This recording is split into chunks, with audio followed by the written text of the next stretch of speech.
All right, what's up? War of the Spark spoilers are here. They're here. They're here. They're here. I think there was a live stream about an hour ago where 16 minutes ago they actually showed off a whole bunch of cards, it seems. I heard there was going to be 16 cards revealed. It looks like maybe this is all of them, so we can get started. I thought maybe that I should watch the stream, you know, to kind of show my support and to kind of buy into the hype of this very unique spoiler season. But it just seemed like so counterintuitive to making video reactions that I didn't bother. I like to kind of support Wizards' efforts in how they want to deliver to me the cards, but at the same time, to kind of subvert them and just to dive right in and look at a card, I think is also quite exciting. So we're going to do that. Let's start with this, the new Liliana, Death Horde General. Ah, see, I got one right already. A static effect on a Planeswalker. We're 1 for 1 so far, except for the 2 things I got wrong a while ago. And it looks like there's only going to be 2 abilities, which is something else I predicted. This one is at Mythic, but I still think that there's definitely going to be some at Rare. I'm leaning further and further into thinking there's going to be none at Uncommon. 6 CMC. This already is pretty nuts. The fact that it's non-token, or it's non-token, that is. You can actually farm tokens for this ability as well. Seems like it has a lot of very strong combo potential, but of course only really at Commander, I think, given that it's 6 CMC. This, of course, nice basic. Oh, no, there is still. Okay, so each pack. Whoa, okay, all right, okay.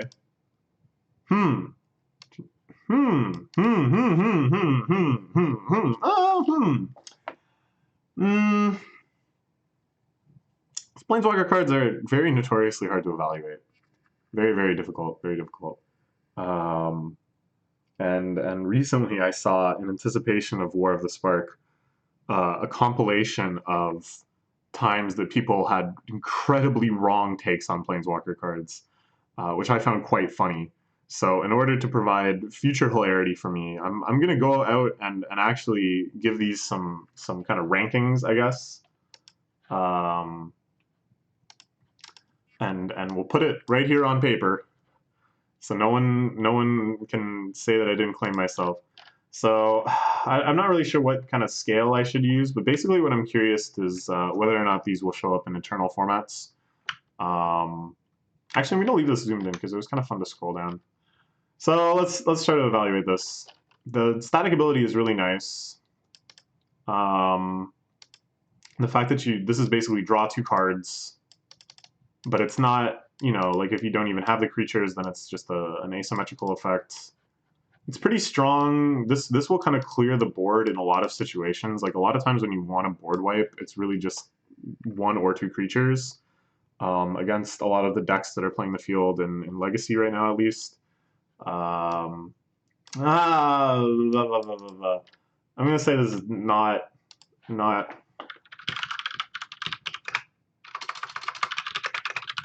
constructed playable. I think CMC is just too hard, and that this is good, but you would just rather play something else. Yeah, that's my call right now. But EDH, of course, which I'm not counting as constructed, I would say, what is this?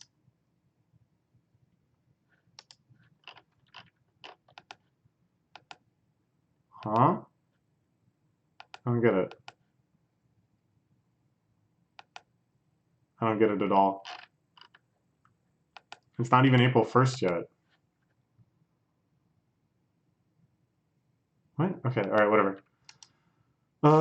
Master of the Bridge, that of course being the planar bridge that he's using to warp in Bolas's army of immortals, which we see here. Creature and planeswalker spells you cast have affinity for artifacts. Ooh, okay. That's quite exciting. The problem is though, when your kind of ramp enabler comes down at 6, and then you no, you know, okay, so it's like, yeah, you play a bunch of cheap artifact mana and crank this guy out ASAP, and then the artifact mana plus this accelerant Makes you go absolutely hog wild, and then you play you just ramp from this on like turn 3 or 4 into Blightsteel the next turn, maybe. If he has some sort of tutoring artifact ability, which I imagine he will. This is also quite good. This can just win the game under certain circumstances. In EDH, of course, this is crazy because it's each opponent. Okay. Turn target artifact card from your graveyard to your hand. It's pretty good. All artifact cards from them onto the battlefield. This is not as strong a tutoring effect that I would like to see. And the fact that everything else it doesn't hit, any non-artifact cards are just poof, is kind of sad. But I mean, you should be using something else to synergize with this and make sure that there's like the Blightsteels and stuff in there. I want to see. I think decks will want to try this. Oh, this is the buy a box promo, huh? Well, given Wizards' continual mess up with the buy a box promos, or rather, just Nexus of Fate was such a huge disaster that I'm surprised they're even still doing them. It must make them a lot of money.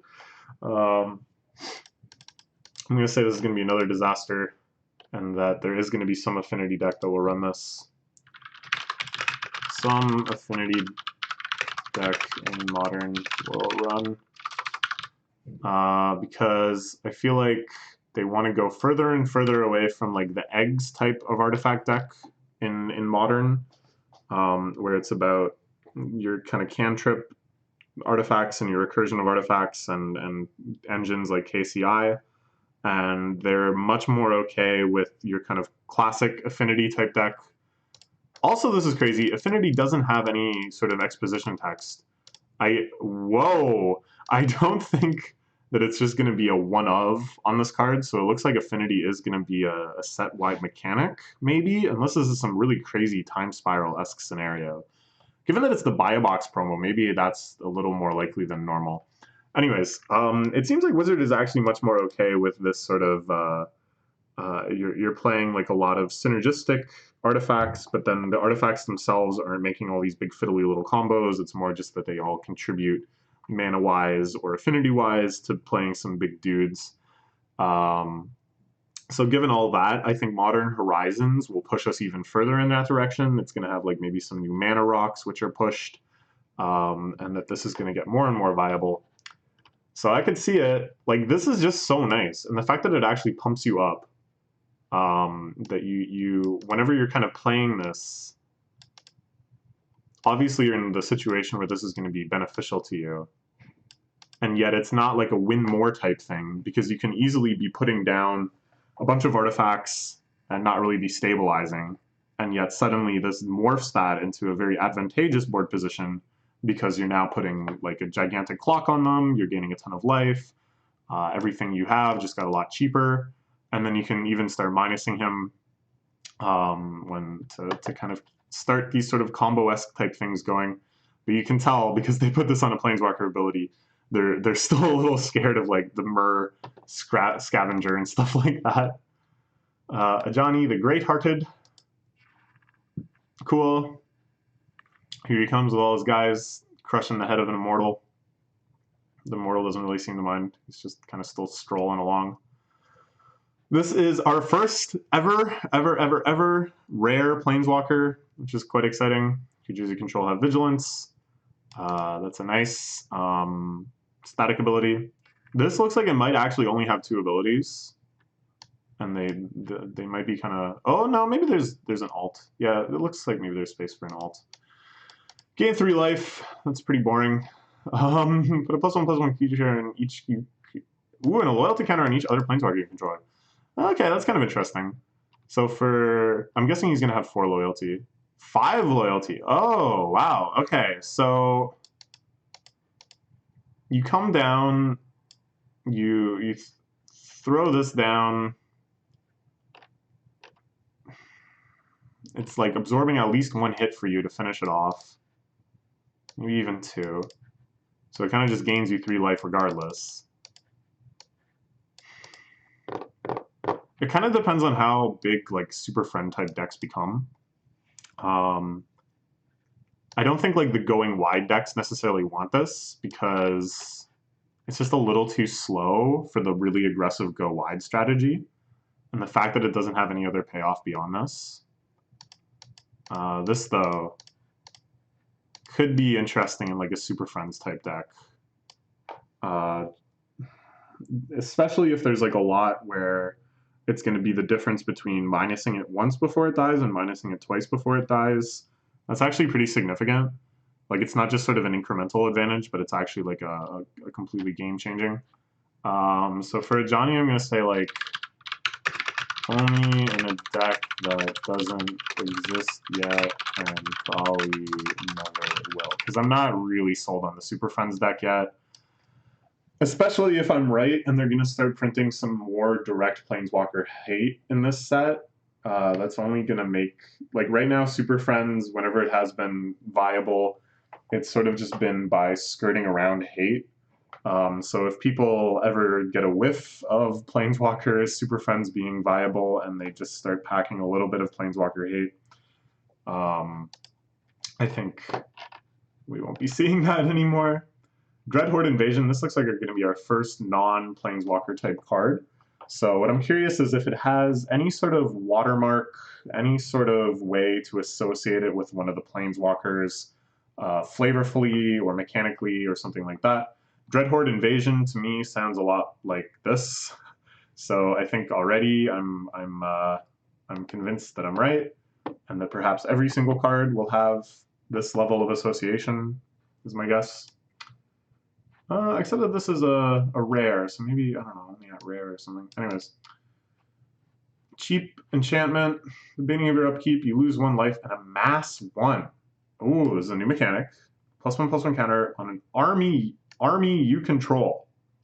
If you don't control one, create a 0/0 black zombie armored creature token first. Oh, okay, that's kind of cute. It's like, I think it could be a little more flavorful because the idea of having an army and then that army only being 1 creature is like a little counterintuitive or flavorfully.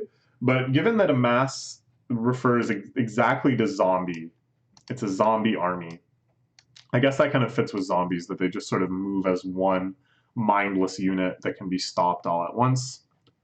Sure. This is kind of interesting. It wants to be Bitter Blossom, but Bitter Blossom gave you multiple creatures and flying creatures. So this is no Bitter Blossom. Okay. I mean, nice. This is a nice card. I like the synergy here and here. I like the synergy here and here. I like the synergy here and here. Oh, I love this text highlighting thing. But the fact that it's zombie token only, that seems a little disappointing. I really feel like they didn't need to give this any sort of power level errata. But, you know, this is maybe one where I'm going to be hilariously wrong. It really depends on the other Amass cards, so I'm going to hold off on giving it any sort of rating until then.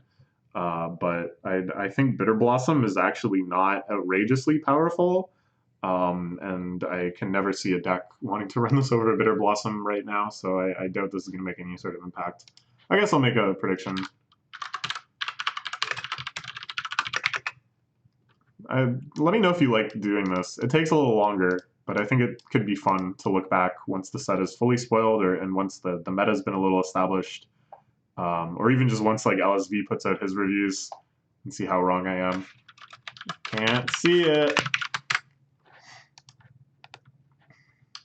Braska Swarm's Eminence. Ooh, that's cool art.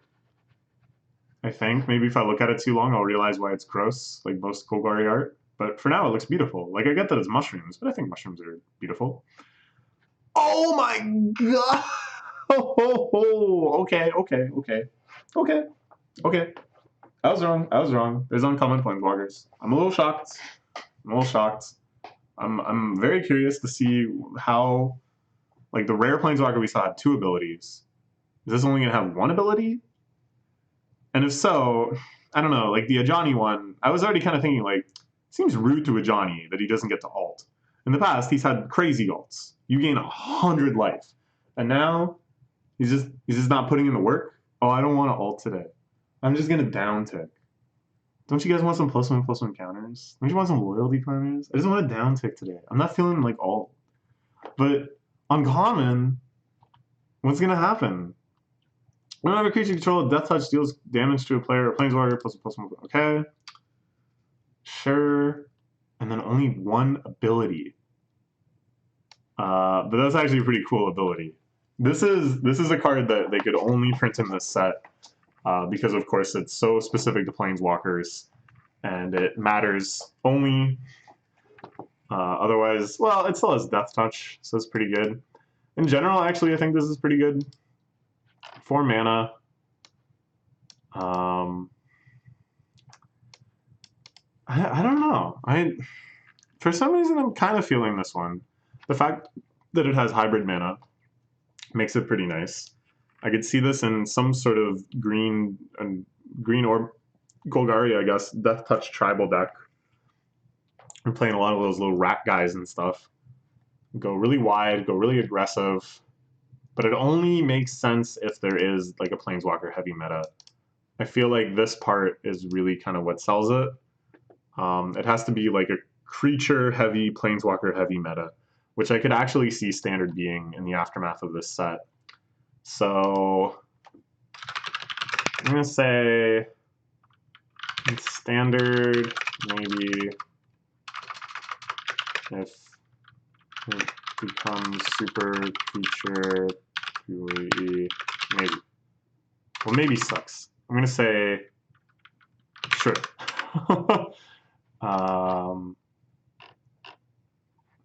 Yeah, I don't know. This seems like pretty good value. Like a 1/1 Death Touch. It's not bad. 1/1 Death Touch is as good as a 5/5 Death Touch when you're blocking. Widespread Brutality.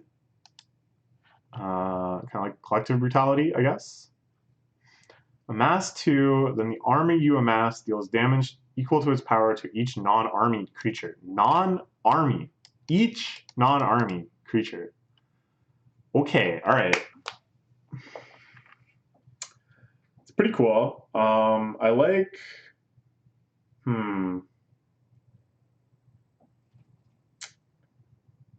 Again, it all just kind of comes down to how strong Amass is in general. This here doesn't feel like the general of your army, so to speak. There has to be something that's a lot more efficient, and is also a lot more efficient than that Bitter Blossom-esque one, in order to start making this like an actual board wipe.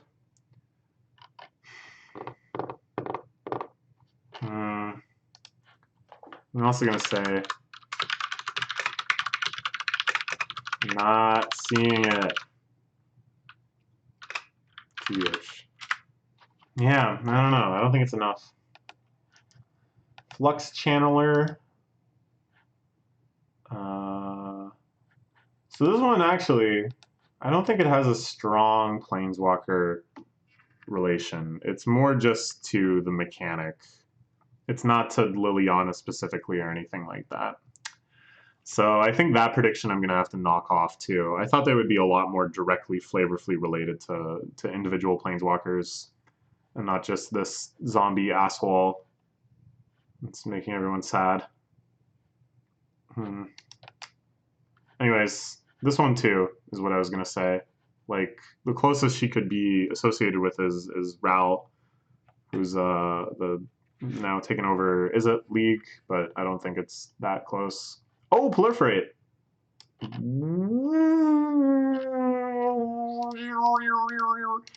Okay, this is a big engine card. This is a big engine.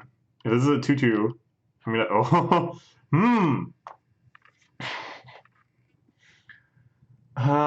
okay. This is like, I kind of think this could get you somewhere. It's about to get weird. So I think story-wise, I might still be on the mark. That there's some big is-it nuke that's gonna just kind of big cliffhanger climax.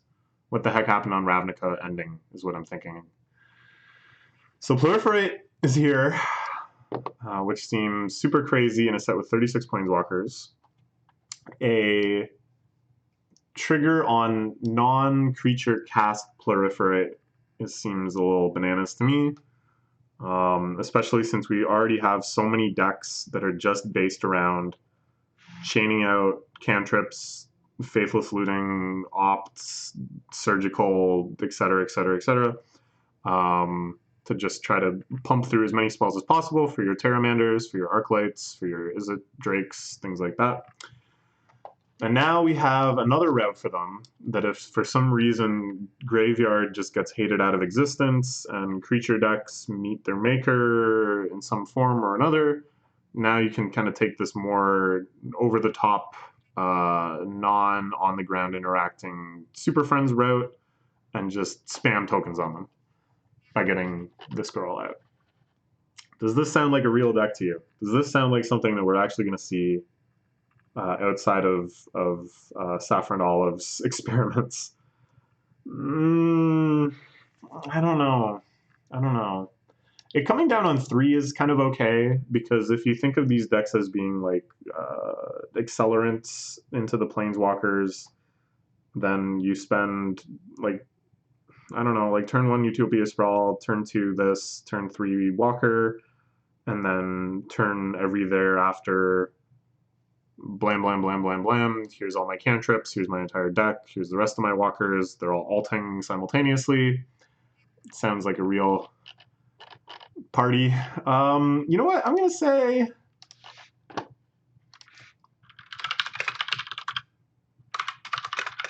P in deck that doesn't exist yet, but might.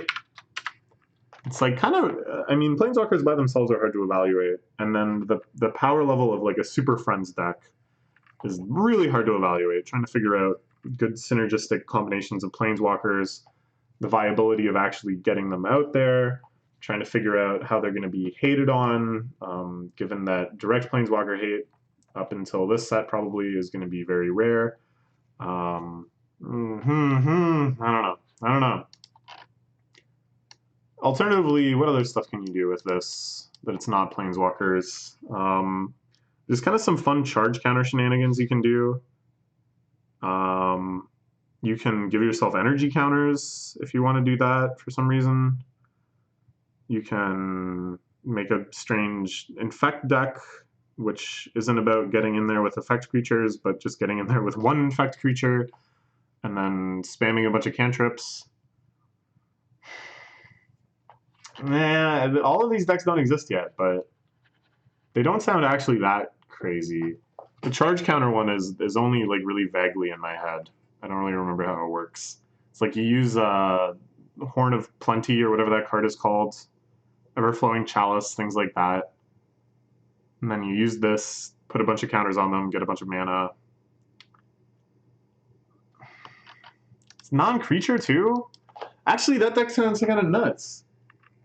Because there's like Everflowing Chalice, there's the one that's XXX, so you just keep casting those for 0 and proliferating on each other, and then you put a bunch of other 0 mana artifacts in there, and then you play, I don't know, some big Infinity Man, you have a ton of mana too.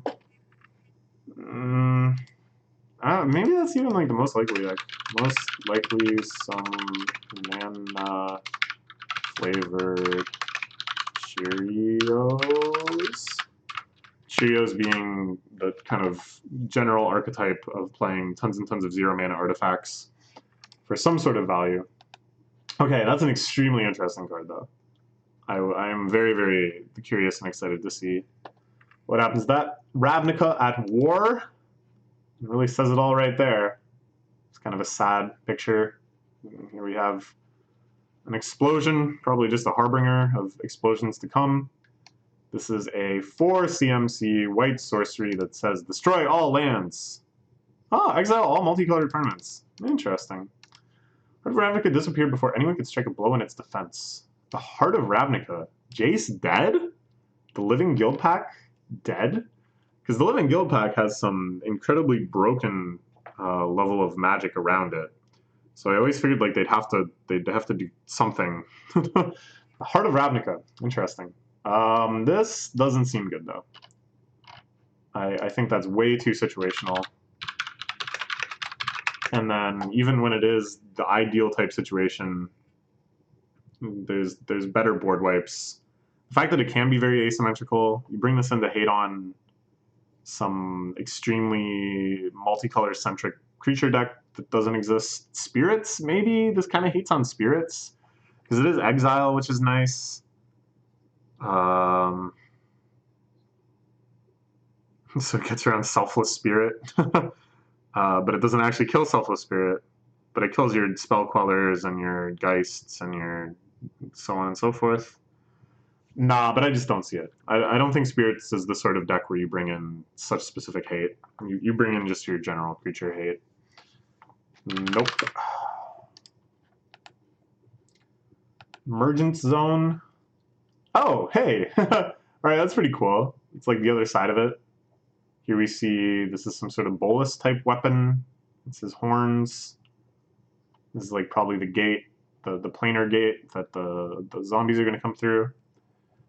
Ooh. Ooh. Ooh. Alright, I love it. I love it. I don't think it's good.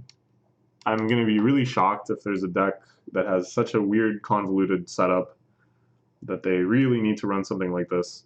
And the element of surprise is gone. If this land also had Flash, then things would get really interesting. But of course, they're not going to print a land with Flash. I'm not seeing it. The Chamber of the Guild Pack. That's what got nuked. So I wonder if within the Chamber of the Guild Pack was whatever magical binding made the Guild Pack work. And if so, it's just as good as Jace dying in terms of nerfing his powers. Well, no. I mean, he's still alive. That's slightly less of a nerf than if he's just dead. Okay, so that's interesting. Oh, what is all this? It's telling you that this is the spotlight. This is something teaching you significantly about the story. Did this have that as well? Oh, okay. Oh, okay. All right. I like that. I like that. And then, yeah, you just go to mtgstory.com and you can read what's going on. Anyways. Oh, yeah.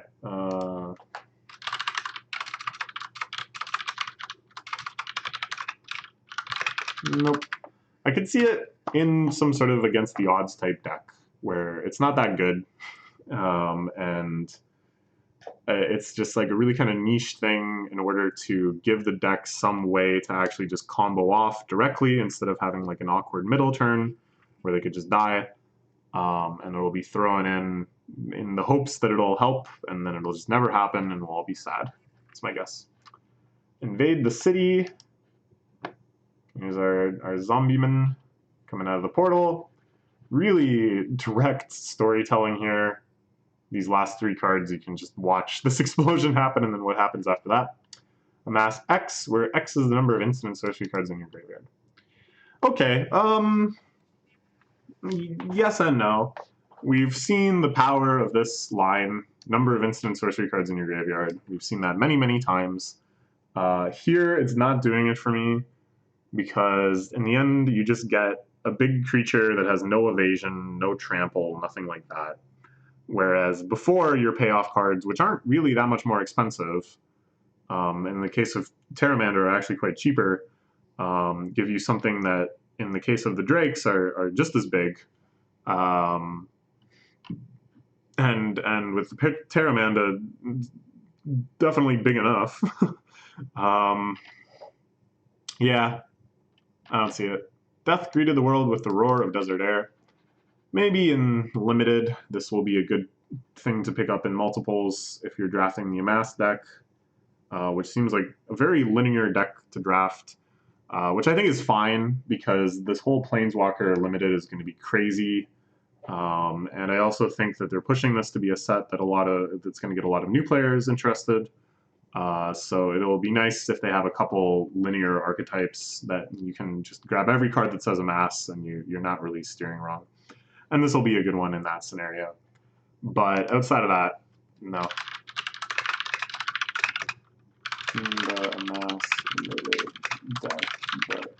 where? Oh, sorry. Ignite the beacon.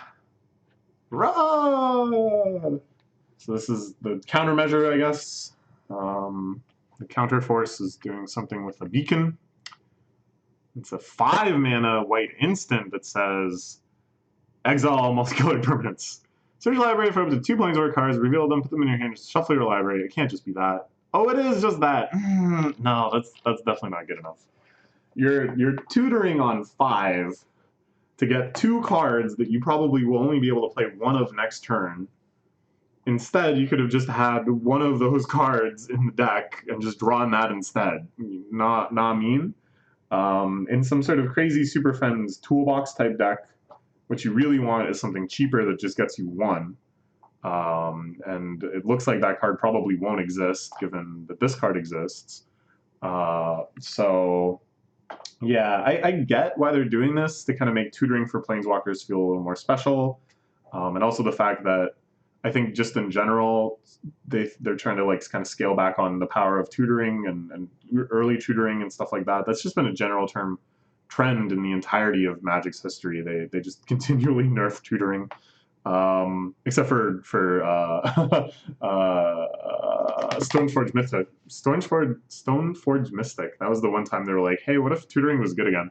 But this is definitely still tutoring at current power level, which is not great. If you compare this to something like Mastermind's Acquisition, I just really don't see it getting there.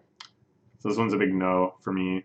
Even in the hypothetical Super Friends deck, I think a Johnny is just not gonna do it for us. Sorry, my boy.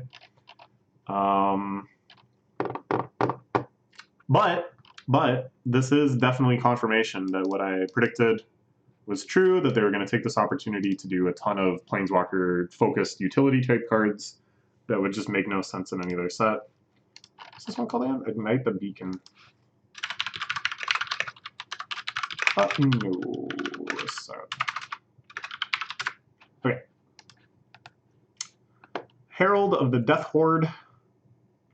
So we have Death Horde General, Death Horde Invasion, and Herald of the Death Horde.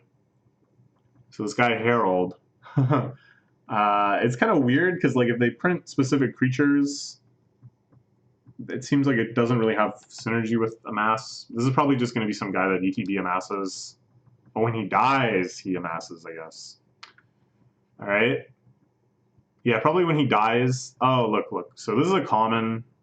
There's probably going to be a vertical cycle of these.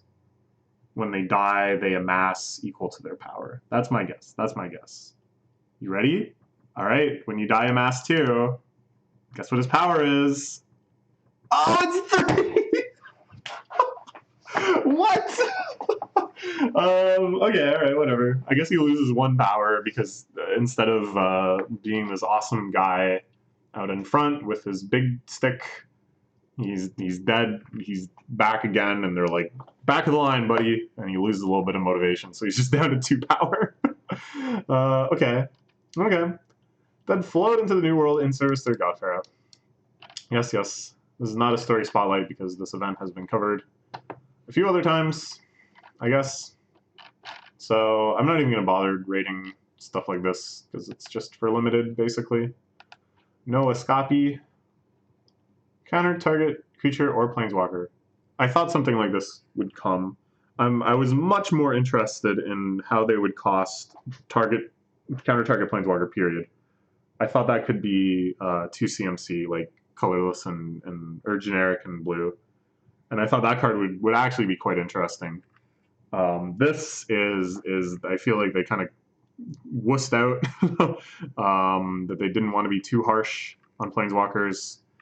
And they also didn't really want to bank that hard on Planeswalker deck actually being a thing. Of course, this is more for limited. All right. Oh, I bet you get the Scry one. It's not bad. So this is the Immortal Sun coming down. Everyone's trapped on Ravnica now. And it looks like Bolas is just trying to exterminate all other Planeswalkers besides himself, so he can be big dragon man of the multiverse and everybody else. Little froggies and their little pawns. I don't think this card's great. I mean, this is actually pretty relevant. You counter Phoenix and then you just get rid of it instead of them just bringing it back next turn. Something like that, but the fact that it's 3 CMC... no, I'm going to say no. I'm going to say no. Alright, okay. No escape. Interplanar beacon? Alright. This is Project Lightning Bug, I think. I'm guessing this is going to be for some really high CMC, you get to tutor for a Planeswalker. Something. You can cast a Planeswalker spell, gain 1 life. Blue.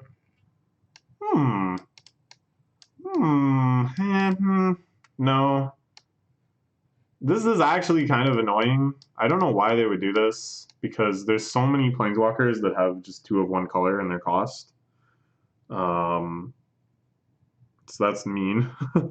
But unless you're doing this as your like sole Super Friends Wooburg enabler, I guess it's not that mean. I wish it like ramped you. I guess they're really scared of that. I wish that it actually got you land ahead or something. Even if it came later, even if it was like 2 in tap, add 4. No, that would maybe be too crazy. 3 in tap, add 5. No, that sounds ridiculous. I don't know. Something more exciting, I guess. This I don't think matters. Even if there is some crazy Super Friends deck, it looks like even the uncommon Planeswalkers are going to be still like 3 and up, I bet. I don't know if they're ever going to do another 2-mana Planeswalker, unless they're like really confident in its design. So I can't see this ever being that relevant. Yeah, I guess I'll note this because it's an uncommon. Nope. I can't even see like the most ideal Super Friends deck. I don't think still would run this. Just because there's so many other utility lands that don't have kind of hoops to jump through and stuff. And whatever Super Friends deck comes along, it's going to need a lot of utility cards to just kind of stitch it together. So having a land that doesn't actually play those, or only provides colorless for those, it's like you get this in your hand, and you have a couple Planeswalkers, and a couple cantrips, and just a couple of these, and you're like, well, that's a mulligan. Like, that should actually be an ideal hand. If you had any other lands, it would be.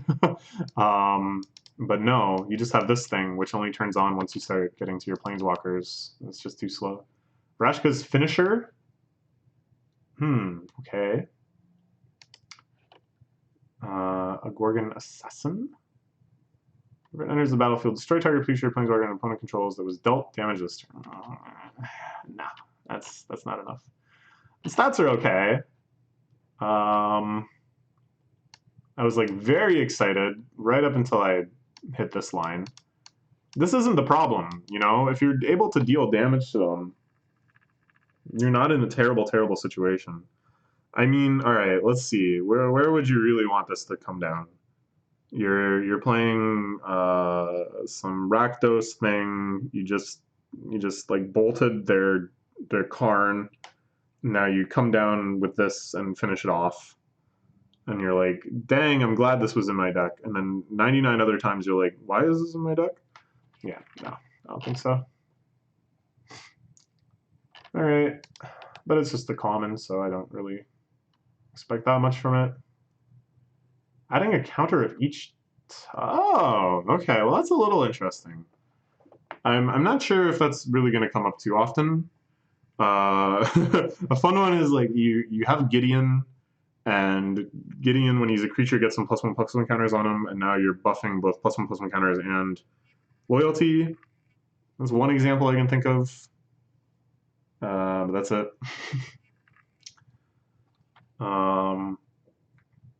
Okay. It looks like we've looked at all the cards. Let's look at the basic lands, I guess. We'll refresh and see if there's any that have been added. But I think because they were all like 16 minutes away when we first started, that we're all cut up. The Johnny's Pride Maid was already spoiled a while ago. They changed the wording, which was controversial. It used to be May, Like you may put a +1/+1 counter on it. They just did it, I think, because, I don't know, just easeability, but there are situations where you don't want to buff it. Get under ensnaring bridge, things like that. Why Magic casual game now? Why Magic dead?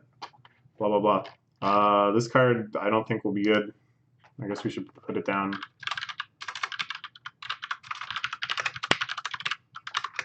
Nope.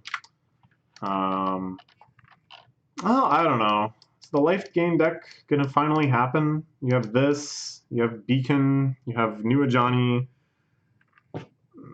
No, still no. This is really cool flavor though. I mean, this is like super hype. This is what's happening. They're getting all their buddies from their home planes. It's going to be a crazy multiverse versus Bolus type scenario. These basic arts look crazy. They look like something out of a sci-fi thing with these floating buildings and stuff, but sure. Here we see the blasts of energy kind of circulating around each area. I'm sure there'll be some other arts too. This is just kind of like a exciting, I don't know. Well, maybe not. I don't know. I don't know. Okay. Let's look at this. His face is too snotty. Snotty. It's gremlin-y. It needs to have more of a snout. I don't like it. I don't like it. I don't like, oh, hey, ooh, ha. Oh, wow, ooh. How many are we up to? I thought there was going to be 16 today. Oh, we're only at 13. Okay. So maybe we'll just kind of keep lurking around, looking at other threads. I don't know if I want to look at comments on any other creature or any other card yet, because, like, I feel like I need to commit. I need to commit, at least for a few days, on my opinions before I start wavering. Oh, look at the top card. I want to go back into this mode where you scroll down. That's exciting. So this is extremely expensive. It's a colored artifact, which looks like maybe it could be a little theme type thing here. Probably. I guess. I'd be surprised if it was like a one-off. So he just slammed this thing down from Amonkhet, I guess. Look at the top card of your library at any time. Okay. You play the top card of your library. If you cast a spell this way, pay life equal.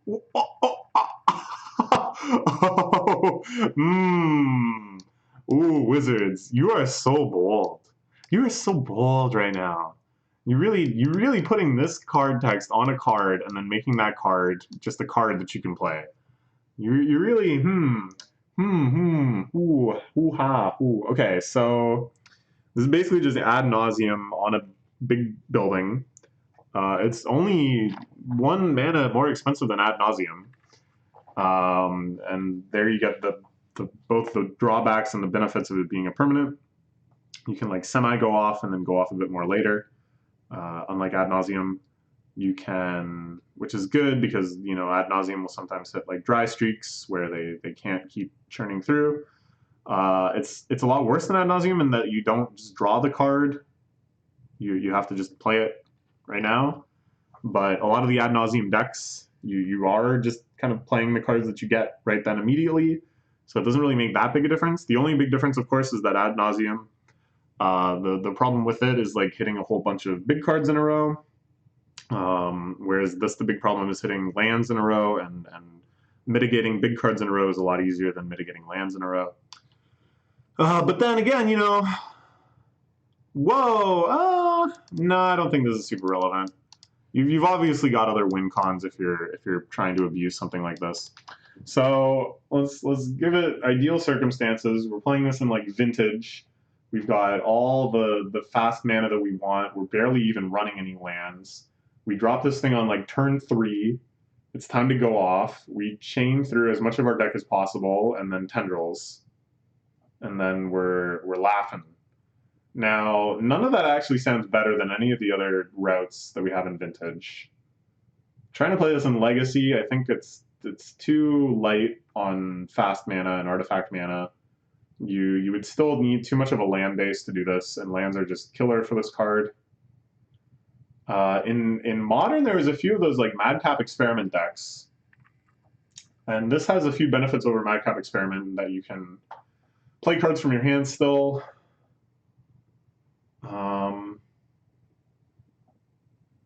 But no, because Madcap Experiment is cheaper, and once you're in like go go go mode, it doesn't really make a difference whether you can play cards in your hand or not, right? Like, well, I'm gonna say no.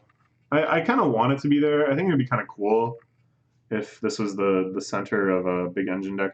The legendary thing is actually annoying too, because you can't have just redundant ones to get around them blowing them up. You have to actually play them in response to being blown up, which means that you can't like get a few of them down waiting for a good turn to go off, just kind of like waiting to have your other set pieces in play, and then they blow them up.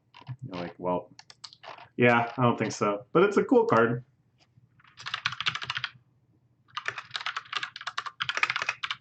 Nah, I wish though. Yeah, I don't think so. 6. Yeesh. Triple black. Yeesh. Tibalt Rager. I wonder if we'll see Tibalt today too then, because we saw the buddies of all the other cards we saw spoiled, right? Sort of. Well, not the Flux Chandler or whatever. Okay. This is fun. I like this. I like this sort of flavor. The way that our established Ravnica world is interacting with buddies of planeswalkers that have shown up. But everything else with this card is not doing it for me. Why is this?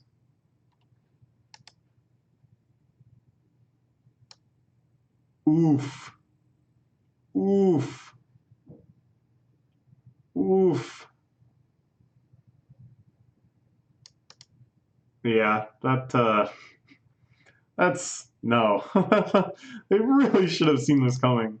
They really, really should have. I'm actually shocked. It's seating for 50 people? Come on. You've been hyping this setup like nuts. You really think 50 people? Anyways, that's too bad. I guess I'm glad I didn't watch the Twitch stream then. This is fine. I do kind of want to watch this trailer. I don't know if I can do it while we're recording, if that'll give me a copyright strike or something. I'm a little curious about the trailer.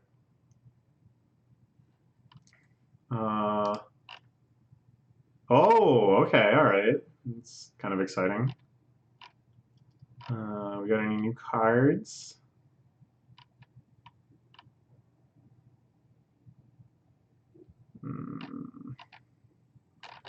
What are we up to now? 15. There should be 2 more. Maybe they just haven't been shown yet. Let's go to new.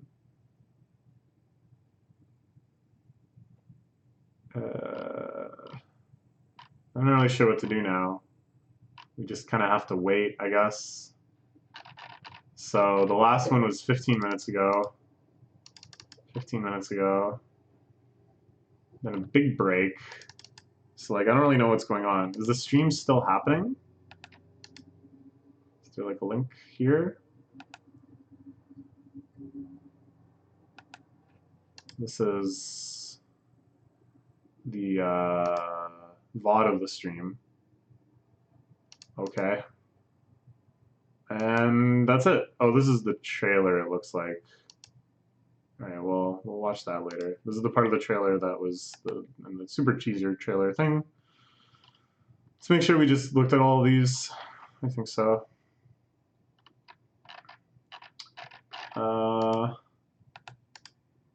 Yeah, I don't know. I mean, I don't want to just sit here refreshing on stream.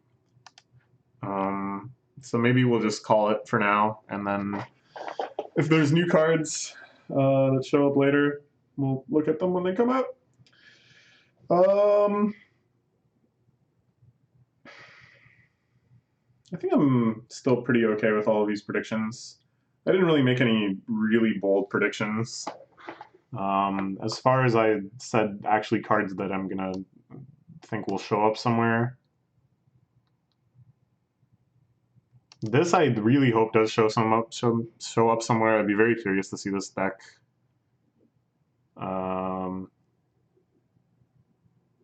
Like maybe this.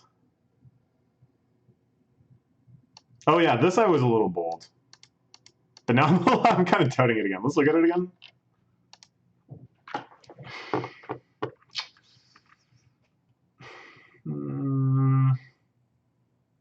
No, I still kind of like it. I can still see it. I can still see it. I can still see it. I wish artifacts also had affinity for artifacts, but maybe that would be a little too crazy. Your artifact creatures will though, so that's fine. Okay, I think that's it for now.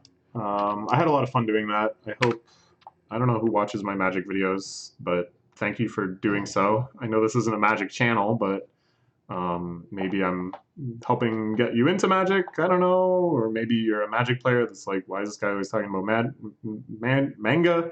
So I wanted to talk about Magic. But yeah, I'm excited that I made these predictions. I'm looking forward to making a video in like a few months from now, laughing at myself. Or if I'm right, you will just never ever hear the end of it. As far as my other predictions went, the ones that we talked about in the last video, I feel pretty redeemed so far. It seems like I'm on the mark, basically. I was a little wrong about uncommon planeswalkers. I thought I was like on the edge of possibility, but I really was surprised when I saw that. I'm surprised by the 1 mana ability planeswalker too. That also seems crazy to me. Or the 1 ability, 1 loyalty ability. I don't know what I said. Okay, I don't know. I guess that's it. Bye bye.